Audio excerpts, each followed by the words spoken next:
എന്റെ വീട്ടിലെ മൂത്ത മകൾ കാവ്യയും ശ്രീ മഹേന്ദ്രവർമ്മ സുമിത്ര ദമ്പതികളുടെ രണ്ടാമത്തെ പുത്രൻ രാജേഷിനും വിവാഹമാണ്. വന്ന് കണ്ണു നിറയെ കണ്ടിട്ട് പോ. എന്നിട്ട് വയറ് നിറച്ച് കഴിച്ചിട്ട് പൊയ്ക്കോ. ഇതാ ഞങ്ങളുടെ ക്ഷണം.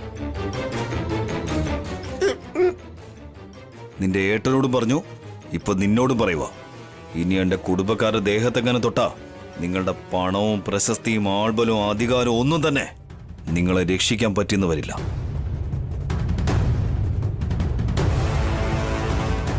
നിങ്ങൾക്ക് ഡിസ്റ്റർബ് ചെയ്യാൻ മാത്രമേ അറിയൂ. ഞാനൊന്ന് വിചാരിച്ചു കഴിഞ്ഞാൽ ടോട്ടലായിട്ട് നശിപ്പിച്ച് കളയും. ഓർത്തു വെച്ചോ.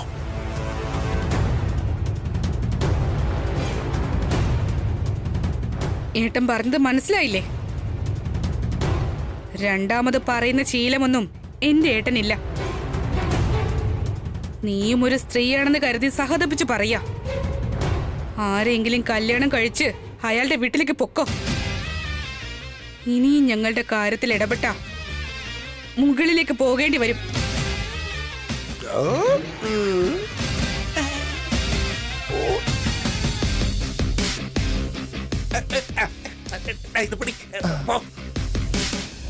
അവളെ എന്നെ തല്ലാറായോ? എനിക്ക് അവള് വാണിംഗ് തന്നിരിക്കുന്നു. ഈ കല്യാണം എങ്ങനെ നടത്തുമെന്ന് എനിക്കൊന്ന് കാണണം. ഈ കാവേരി മനസ്സിലുറപ്പിച്ച എന്തൊക്കെ ചെയ്യാൻ പറ്റുമെന്ന് ഞാൻ കാണിച്ചു തരാം.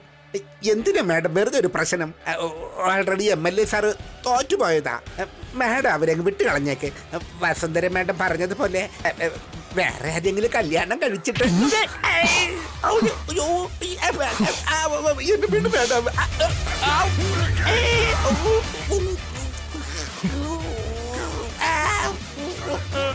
എന്താടാ നിന്റെ ഈ വൃത്തികെട്ട നാക്കില് എന്നില്ലാന്ന് വിചാരിച്ച് നിന്റെ ഇഷ്ടത്തിന് വായി തോന്നുന്നതൊക്കെ വിളിച്ചു പറഞ്ഞ അതൊക്കെ കേട്ടോണ്ട് നിൽക്കാൻ ഞാനൊരു മണ്ടിയാണെന്ന് കരുതിയോ? ഒന്ന് കളയും നിന്ന് ഞാൻ.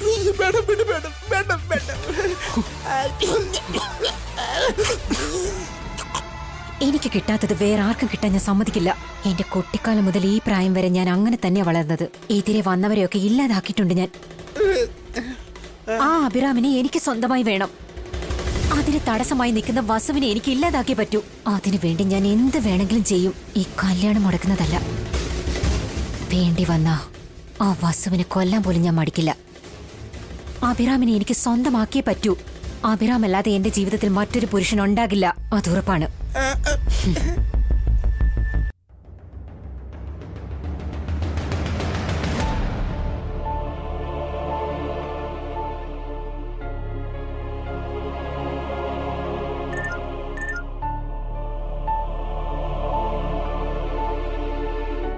ഏതോ വോയിസ് മെസ്സേജ് വന്നല്ലോ. ഈ സമയത്ത് ഇത് ആരാ മെസ്സേജ് അയക്കാൻ? ഹായ് കാവ്യ, ഈ സമയത്ത് വോയിസ് മെസ്സേജ് അയച്ചത് ആരാണെന്ന് ആലോചിച്ചിരിക്കുകയാണോ? ഞാനാ. നീ എവിടെ പോയാലും നിന്റെ പിന്നാലെ നിഴൽ പോലെ ഞാൻ വരും. എന്താ നീ ഷോക്കായി പോയോ? നിന്നെ അത്ര പെട്ടെന്നങ്ങ് വിടുമെന്ന് വിചാരിച്ചോ? എത്ര പ്രാവശ്യമാടി നീ എന്നെ ചീറ്റ് ചെയ്തേ? നിന്റെ പണവും ആഭരണവും കൊണ്ടുവരാൻ പറഞ്ഞപ്പോ ചെറിയച്ഛനെയും ചെറിയമ്മയും കൂട്ടിക്കൊണ്ടുവന്നല്ലേ? ഞാൻ ചോദിച്ച പണം മുഴുവൻ നീ കൊണ്ടുവന്നോ മോളെ? വീഡിയോസ് താടാ. ആദ്യം പണം എടുക്ക്.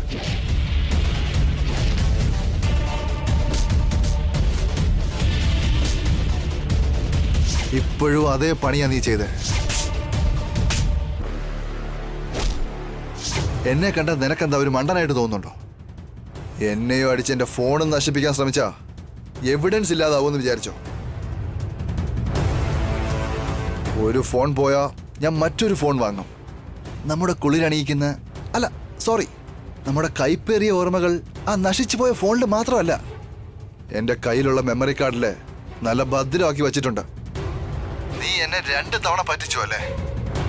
എന്നിട്ട് നിന്റെ ചെറിയച്ഛനെയും ചെറിയമ്മയും വിട്ട് എന്നെ തല്ലി. നിന്നോടുണ്ടായിരുന്ന എന്റെ പ്രണയം എപ്പോഴേ പകയായിട്ട് മാറിയെന്നറിയോ? നിന്നോട് ഞാൻ പകരത്തിന് പകരം ചോദിച്ചിരിക്കും. ഈ കല്യാണം ഞാൻ നടക്കാൻ സമ്മതിക്കില്ല. കല്യാണ മണ്ഡപത്തില് നിന്റെ കഴുത്തിൽ അവൻ താലി കെട്ടുന്നതിന് മുൻപ് എന്റെ കയ്യിലുള്ള നിന്റെ ഫോട്ടോസ്, നമ്മുടെ വീഡിയോ എല്ലാം ആ മണ്ഡപത്തിലുള്ള എല്ലാ ആളുകൾക്കും സിനിമ പോലെ ഞാൻ കാണിച്ചു കൊടുക്കും. അതോടെ നിന്റെ കല്യാണം മുടങ്ങും. നിന്റെ കുടുംബത്തിന്റെ അന്തസ്സ് കാറ്റിൽ പറക്കും. പിന്നെ നിനക്ക് ആത്മഹത്യയെ വഴിയുള്ളൂ. ഇതാണ് ഞാൻ നിനക്ക് തരാൻ പോകുന്ന പണിഷ്മെന്റ്. ഈ കാര്യം നീ വേറെ ആരോടെങ്കിലും പറഞ്ഞ, പ്രധാനമായിട്ടും നിന്റെ ചെറിയച്ഛനോടോ ചെറിയമ്മയോടോ പറഞ്ഞ, അവരുടെ ജീവനെ ഞാൻ ഇല്ലാതാക്കും. നീ മരിക്കുന്നതിന് മുന്നേ അവരെ ഞാൻ കൊല്ലും. കല്യാണ മണ്ഡപത്തിൽ വെച്ച് കാണാം. എന്ന് നിന്റെ സ്വന്തം മുൻ കാമുകൻ, അഥവാ നിന്റെ യമൻ.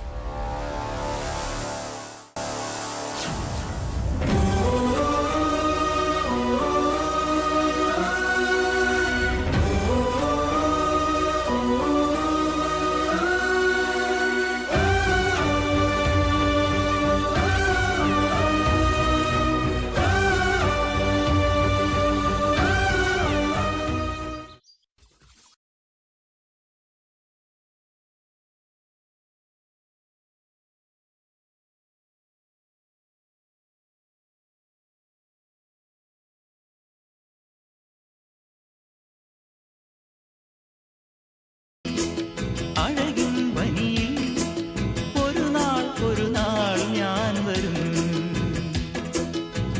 കുളിർനിഴലും വഴികളിൽ വരവേൽക്കുവാൻ കിളിമൊഴികളായി അരുമയാം സ്വരവന്ദനം മതിമുഖി നിൻ പ്രമദവനികയിൽ. അച്ഛൻ പറഞ്ഞ എല്ലാം എഴുതിയിട്ടുണ്ടച്ചാ. ഇനി എന്തൊക്കെയാ?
ഇല്ലല്ലോ, ഞാൻ പോയി കോഫി കൊണ്ടുവരാം. എല്ലാരും അകത്തേക്ക് ഇരിക്കുക. അല്ല, അഖിലും കാർത്തികയും ഏട്ടത്തിയൊക്കെ എവിടെ? ഇതുവരെ ഉറക്കം കഴിഞ്ഞ് എഴുന്നേറ്റില്ലേ? ഈ വീട്ടിലൊരു കല്യാണം നടക്കാൻ പോകുന്നുള്ള ബോധം ഉണ്ടായിട്ട് വേണ്ടേ രാവിലെ എഴുന്നേറ്റ് ജോലികളൊക്കെ നോക്കാൻ? കുഴപ്പമില്ല ചവിട്ടേക്ക്, വലിയ ജോലിയായിട്ടൊന്നുമില്ല. ഉള്ള ജോലിയൊക്കെ ഞങ്ങളങ്ങ് ചെയ്യുമല്ലേ. കാവ്യ എവിടെ ഭാവനെ? അവളും ഇത്രയും നേരമായിട്ട് ഉറക്കം എണീറ്റില്ലേ? റെഡി ആയിക്കൊണ്ടിരിക്കുകയാണെന്ന് തോന്നുന്നു അമ്മേ. അമ്മേ അമ്മേ, എന്താ ഉണ്ണി? ഈ ലെറ്റർ നോക്കിയേ.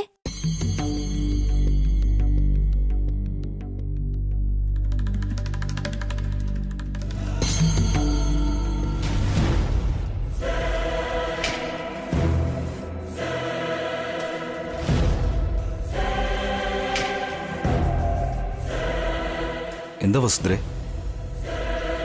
എന്ത് ലെറ്റർ അത്? ആരെഴുതിയതാ? അത് കാവ്യ. കാവ്യക്ക് എന്ത് പറ്റി?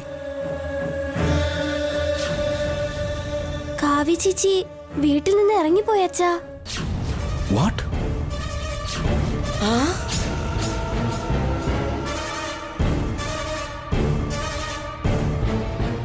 കാവ്യ വീട് വിട്ട് ഇറങ്ങിപ്പോയെന്നോ?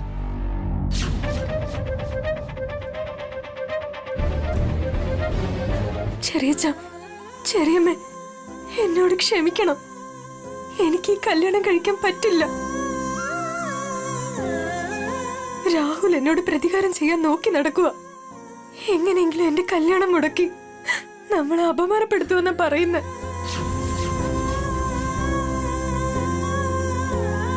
അവന്റെ കയ്യിൽ ഇനിയും ഒരുപാട് ഫോട്ടോസും വീഡിയോസും ഉണ്ട്. കല്യാണത്തിന്റെ അന്ന് അതെല്ലാം കാണിച്ച് കല്യാണം മുടക്കുമെന്നാ ഭീഷണിപ്പെടുത്തുന്നത്. എന്റെ കല്യാണം നടക്കാൻ വേണ്ടി നിങ്ങൾ ഒരുപാട് കഷ്ടപ്പെടുന്നുണ്ട്. ഇനിയും നിങ്ങളെ കഷ്ടപ്പെടുത്താൻ എനിക്ക് താല്പര്യമില്ല. അതുകൊണ്ട് നിങ്ങൾ ആരെയും കഷ്ടപ്പെടുത്താതെ ഞാൻ പോവാ ചെറിയച്ച. ദയവ് ചെയ്ത് ആരും എന്നെ അന്വേഷിച്ച് വരരുത്. എന്നോട് ക്ഷമിക്കണം ചെറിയച്ച.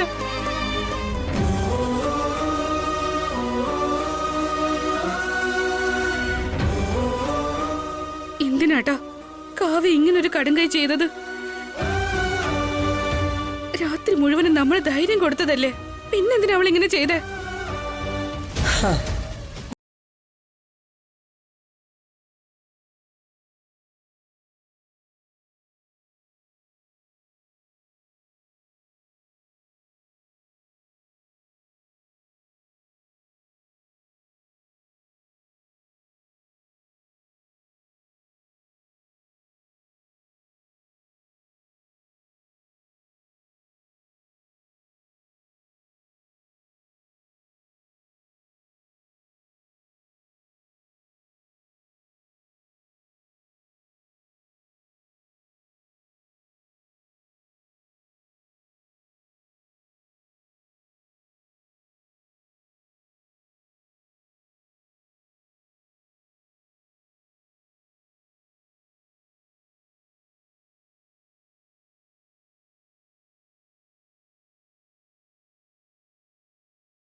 ശരി അച്ഛാ.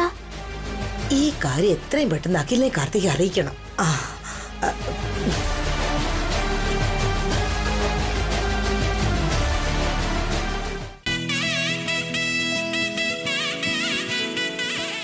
ശരി, അങ്ങനെ തന്നെ.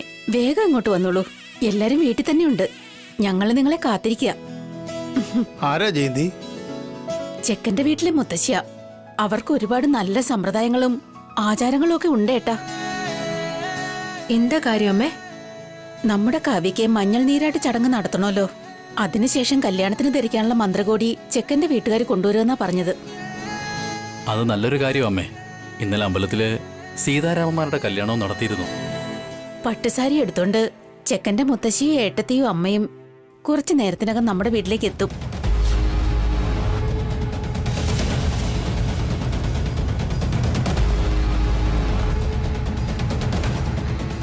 എല്ലാവരും വീട്ടിൽ തന്നെ കാണണമെന്ന് പറഞ്ഞത്. ആരുണ്ടെങ്കിലും ഇല്ലെങ്കിലും കാവ്യ ഉറപ്പായിട്ടും വീട്ടിൽ തന്നെ ഉണ്ടാവണമെന്ന്. അവര് നേരിട്ട് കാവ്യയുടെ കയ്യിൽ മന്ത്രകോടി കൊടുക്കുമെന്ന്.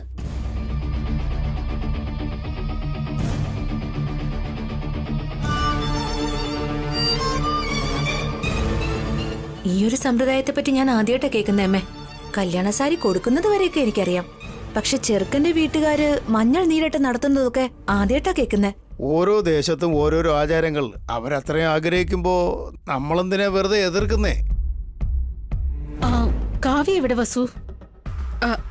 അത് അവൾ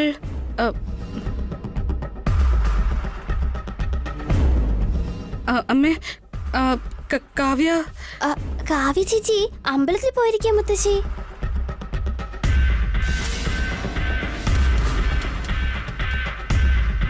എപ്പോഴാ ഉണ്ണി പോയത്? ഞങ്ങളോടൊരു വാക്കുപോലും പറയാതെ അവൾ ഒറ്റയ്ക്കാണോ പോയത്? കുറച്ച് സമയത്തിനുള്ളിൽ ചെക്കന്റെ വീട്ടുകാർ വീട്ടിലെത്തും. അപ്പൊ കാവ്യ വീട്ടിലില്ലെങ്കിൽ എങ്ങനെ ശരിയാവും? ഞാൻ പോയി കൂട്ടിക്കൊണ്ടുവരാം. നീ എന്തിനാ അഭി പോകുന്നേ? കാവ്യക്ക് ഫോൺ ചെയ്ത് പെട്ടെന്ന് വീട്ടിലെത്താൻ പറ. ഒന്ന് ഫോൺ ചെയ്താ ജയന്തി. അമ്മേ, ഞാൻ ചെയ്തു. അവളെന്തോ പൂജ ചെയ്തോണ്ടിരിക്കുക. പൂജ കഴിയുന്നത് വരെ ഡിസ്റ്റർബ് ചെയ്യണ്ടെന്ന് അവള് പറഞ്ഞേ. ഇപ്പൊ എന്ത് പൂജയാ? എന്നാലും നമ്മളോടൊന്ന് പറഞ്ഞിട്ട് പോവാലോ. ചെക്കന്റെ വീട്ടുകാർക്ക് ഈ ചടങ്ങുകളും ആചാരങ്ങളും ഒക്കെ കുറച്ച് കൂടുതലാണെന്ന് തോന്നുന്നു. നമ്മുടെ കാവ്യ ഇതൊക്കെ കണ്ട് ഇപ്പോഴേ പഠിക്കുകയാണെന്നും തോന്നുന്നു. അതെ അതെ, അവരുടെ വീട്ടിൽ ചെന്ന ശേഷം അവരുടെ രീതിക്കനുസരിച്ചല്ലേ കാവ്യക്കും ജീവിക്കാൻ കഴിയൂ. നീ നിൽക്കാബി, ഞാൻ പോയി കാവ്യ വിളിച്ചിട്ട് വരാം. വേണ്ട ഏട്ടാ, ഞാൻ തന്നെ പോയി കൂട്ടിക്കൊണ്ടുവരാം. പോണതിനൊപ്പം എനിക്ക് വേറെ കുറച്ച് കാര്യങ്ങളും കൂടി ഉണ്ട്. പെട്ടെന്ന് പോയേട്ടാ, ചെക്കന്റെ വീട്ടിൽ നിന്ന് ആൾക്കാർ വരാറായി. അച്ഛാ ഞാനും കൂടെ വരാ അച്ഛാ. നീ എന്തിനാ പോകുന്നേ? എനിക്കും കുറച്ച് ജോലി ഉണ്ടായിരുന്നു മുത്തശ്ശ. നിനക്കെന്ത് ജോലിയാ ഉണ്ണി? അതൊക്കെ ഉണ്ട് മുത്തശ്ശി. വാ അച്ഛാ. പോയിട്ട് വരാം വസുന്ധര.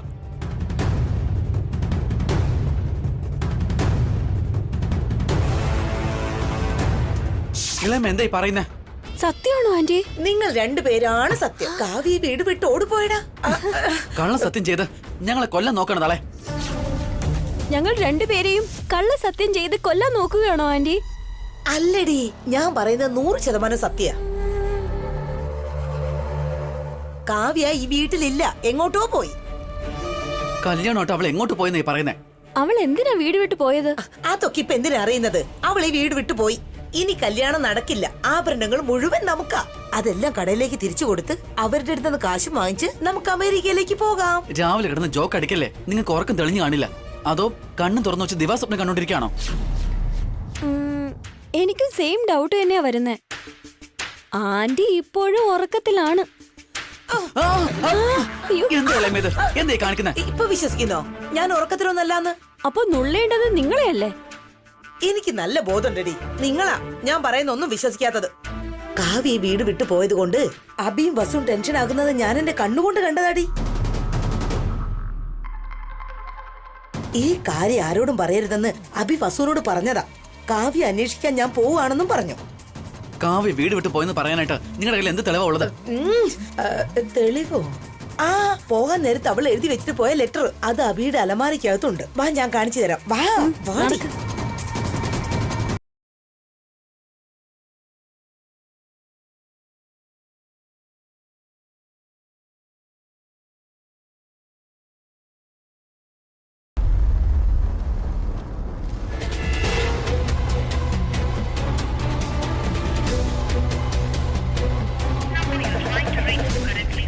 എന്ത് പറ്റിയച്ചാ?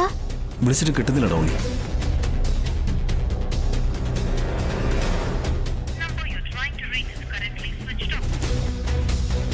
കാവ്യ ഫോണിൽ കിട്ടുന്നില്ലല്ലോ.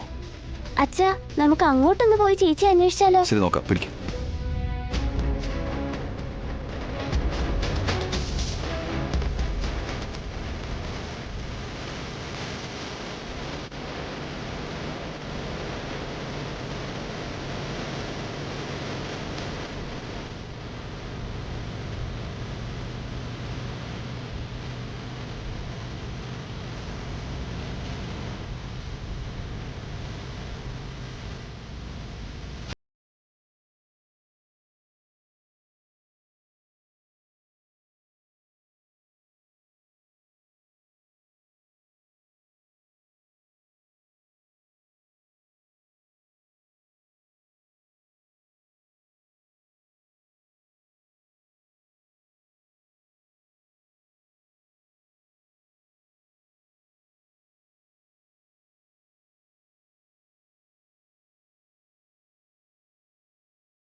അമ്മേ, അച്ഛാ, ഏട്ടാ, ചെക്കന്റെ വീട്ടുകാർ വന്നിട്ടുണ്ട്. വേഗം എല്ലാരും വരൂ.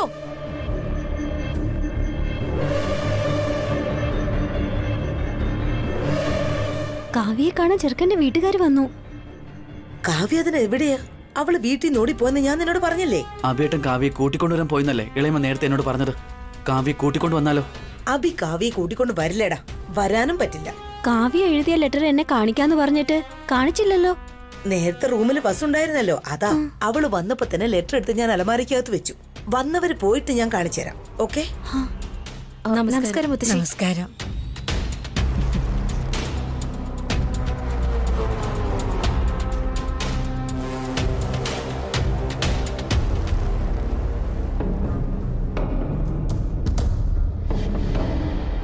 വാ വാ, നമുക്ക് പോവാം.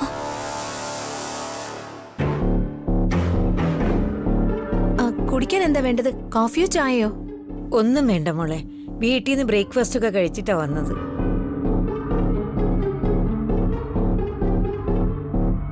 കാവ്യ എവിടെയാ വസു?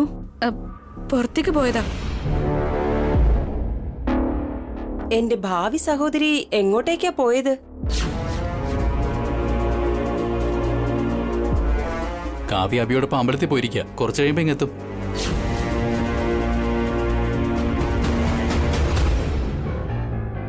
നിങ്ങളുടെ വീടെന്താ ഇങ്ങനെ ഇരിക്കുന്നത്? ആ ശരിയാ, ഇഡലി വിൽക്കുന്നവർ ഇങ്ങനത്തെ വീട്ടിലല്ലാതെ പിന്നെ കൊട്ടാരത്തിൽ താമസിക്കോ?